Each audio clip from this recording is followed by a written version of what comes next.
Hello, my name is Victor Pavon. I am a teacher at the University of Cordoba, where I am the coordinator of the bilingual program. The purpose of this video is to offer an overview of the significant domains and ideas that have to be considered in order to implement quality program, bilingual education, higher bilingual education.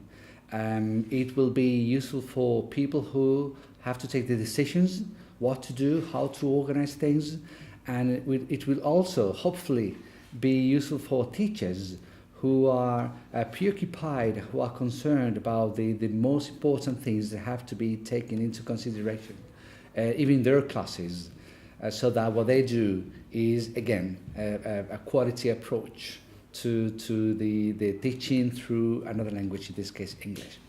So what I will try to do is to analyze or to review some of the big ideas by making questions about what is the significance of this or that in relation to the implementations of bilingual programs.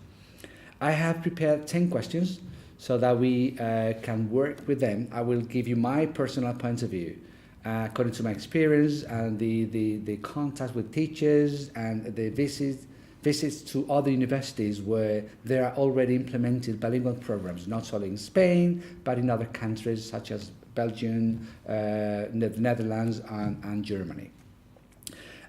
So let's go for that.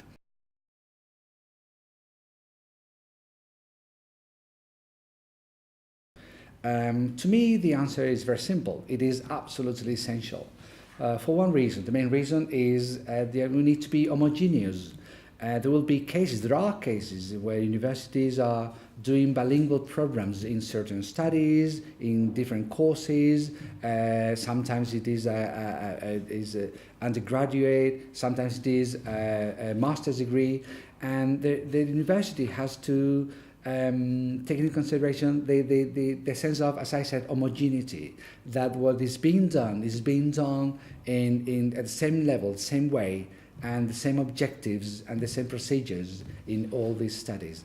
There's a danger that sometimes it happens is that within the same university, there, for example, law is doing one particular thing and business is doing another thing.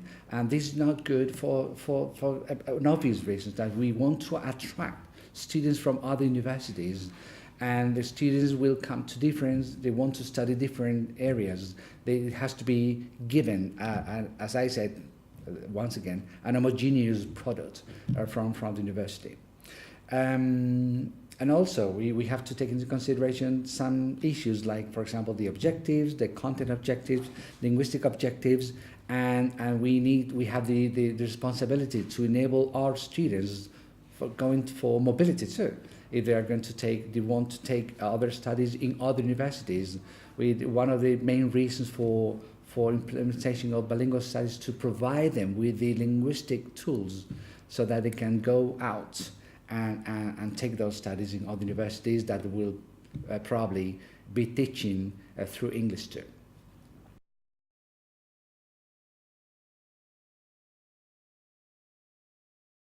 We need to analyze first what the human resources of the university, so what the teachers need for that, out of that linguistic plan, and the students need of that linguistic plan.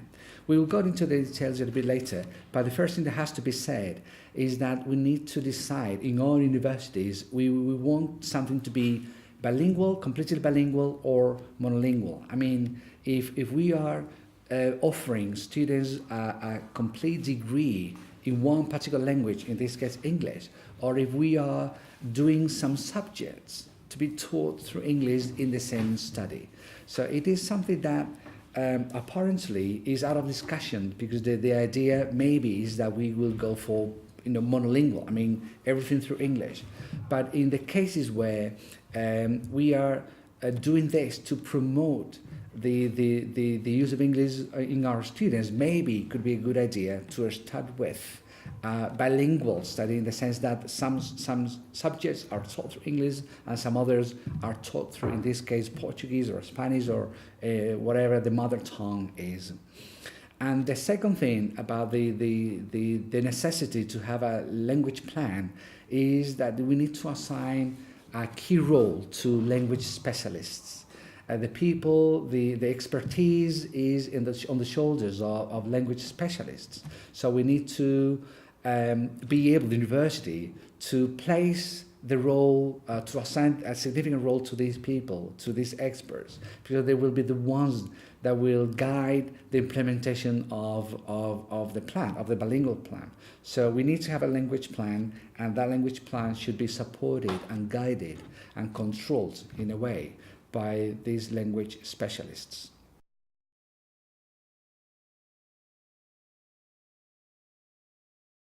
That's a relevant question too, because sometimes ideally one might think that, of course, in the first course, I mean, we are doing something monolingual, all the study through English, so it's out of debate. So when it should be started, so it is at the beginning. Well, that's ideally, but we have a lot of problems. Normally, when we are starting something, and especially when we are instructing students through a second language, a foreign language, the level of students is crucial, and the habit to learn through another language is crucial too. So when we're doing this in the first course, we'll have a lot of problems that could be softened if we are, for example, if we need to cover a number of credits, a number of hours, a number of courses along the whole studies. It could be a good idea, for example, to start immediately when we have students already, they have probably piloted, we have piloted some experiences, and they get the habit to learn and to use the language which is not their language, another language, for instruction in high complex areas.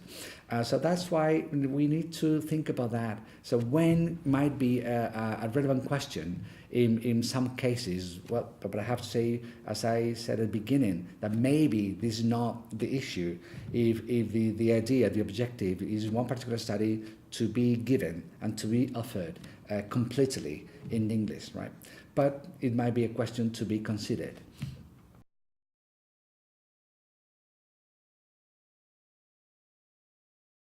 Well, it's obviously, according to the ideal considerations, probably what you would think, everybody thinks, of course, it has to be voluntarily.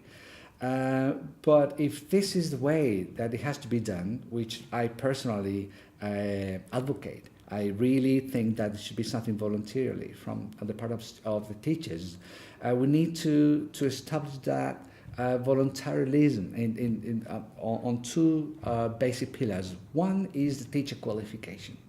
We can obviously choose people who are teachers who are motivated, teachers who really want to do that, are willing to take the effort and to work harder than other teachers to instruct their students through English. But we need to control in a way that they are qualified to do that. They are qualified both linguistically and methodologically. I would rather refer to the linguistic qualification because this is important. In some universities, as I said, the most important issue is, do you really want to do it? Okay, so let's do that. But even if they want to do that, the university has to control that, as I said, the linguistic qualification is they have a minimal linguistic qualification. According to scientific literature, its minimum level is a C1. I personally think, according to the European Framework of Reference for Languages, but I personally think that starting with a B2 possessing a B2 is a good starting point for teachers who maybe are willing to combine the two languages in their classes, or they are doing practice sessions in English and more theoretical sessions in Spanish, or they are doing tutorials, they're using English for tutorials, laboratory sessions, or whatever. And that's why maybe if ideally the C1 should be required for teachers, as I said, a B2 might be enough as a starting point. And the second pillar is they have to be incentivized.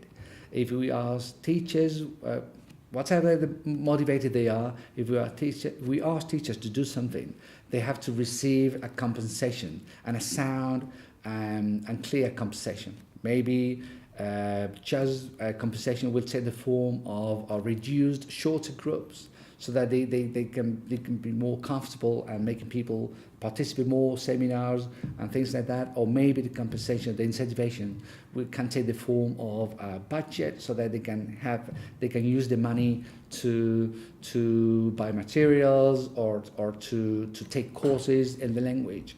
Or, for example, incentivization could take the form of certification, that there will be necessary for some teachers to in the professional development. In one way or another, it's voluntarism has to be based on, in my opinion, on these two, as I said, important pillars.